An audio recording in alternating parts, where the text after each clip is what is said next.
చూస్తే ఎన్నికల ప్రచారంలో కూటమి నేతలు దూకుడు పెంచారు. ఇవాళ మరోసారి టీడీపీ అధినేత చంద్రబాబు, జనసేనాని పవన్ కళ్యాణ్ ఉమ్మడి ప్రచారం నిర్వహించనున్నారు. పెడన, మచిలీపట్నంలో చంద్రబాబు, పవన్ పర్యటించనున్నారు. మధ్యాహ్నం 3 గంటలకు పెడన, సాయంత్రం 6 గంటలకు మచిలీపట్నంలో రోడ్ షో, బహిరంగ సభల్లో పాల్గొంటారు.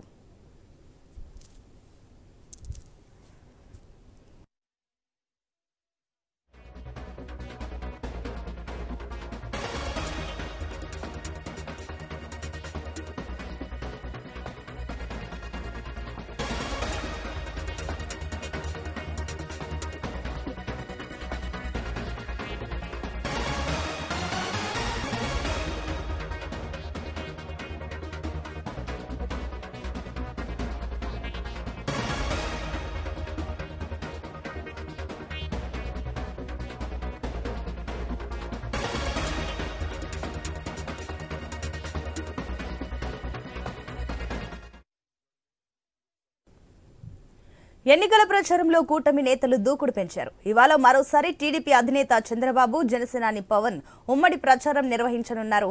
పెడన, మచిలీపట్నంలో చంద్రబాబు, పవన్ పర్యటించనున్నారు. మధ్యాహ్నం 3 గంటలకు పెడన, సాయంత్రం 6 గంటలకు మచిలీపట్నంలో రోడ్ షో, బహిరంగ సభల్లో పాల్గొంటారు. దీనికి సంబంధించి మరిన్ని డీటెయిల్స్ మా విజయవాడ ప్రతినిధి హరీష్ అందిస్తారు. ఎస్ హరీష్. సునీత, ఈ రోజు జరిగేటువంటి 2 సభల్లో ఉమ్మడి 3 కూటమిలకు సంబంధించినటువంటి అభ్యర్థులు, 3 పార్టీలకు సంబంధించినటువంటి కూటమి అభ్యర్థులు గెలుపు కోసం పెడన, మచిలీపట్నంలో మరి బహిరంగ సభలను ఏర్పాటు చేశారు. తెలుగు రాష్ట్రాలకు సంబంధించినంత వరకు రేపు ఎన్నికలకు సంబంధించినటువంటి నోటిఫికేషన్ విడుదల కానున్నటువంటి నేపథ్యంలో కేంద్ర ఎన్నికల సంఘం ఆదేశాల మేరకు ఈఈఓ కూడా భారీ ఎత్తున ఏర్పాట్లు చేశారు.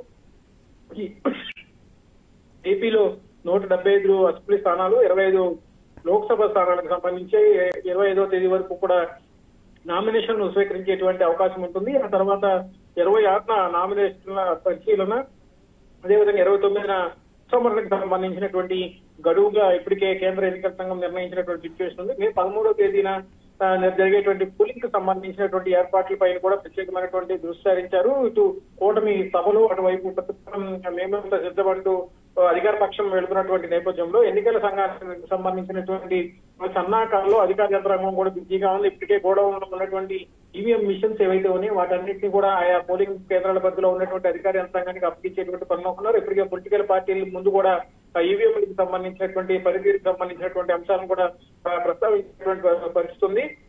అన్ని రాజకీయ పార్టీల జిల్లాల వారీగా ఎవరైతే ఎన్నికల కూడా సమావేశాలు కూడా ఇప్పటికే పూర్తయినటువంటి నేపథ్యంలో ఇక నామినేషన్లకు సంబంధించి రేపటి నుంచి జరిగేటువంటి కీలకమైనటువంటి ఘట్టానికి సంబంధించినటువంటి అంశాలు కూడా ఆసక్తికరంగా మారినటువంటి నేపథ్యంలో ఈ రోజు టీడీపీ, జనసేన పార్టీలకు సంబంధించి, బీజేపీకి సంబంధించినటువంటి కూటమి అభ్యర్థులకు సంబంధించినటువంటి సమావేశం సభ పెడన, మచిలీపట్నంలో జరుగుతున్నటువంటి మనకు కనిపిస్తుంది. సునీత.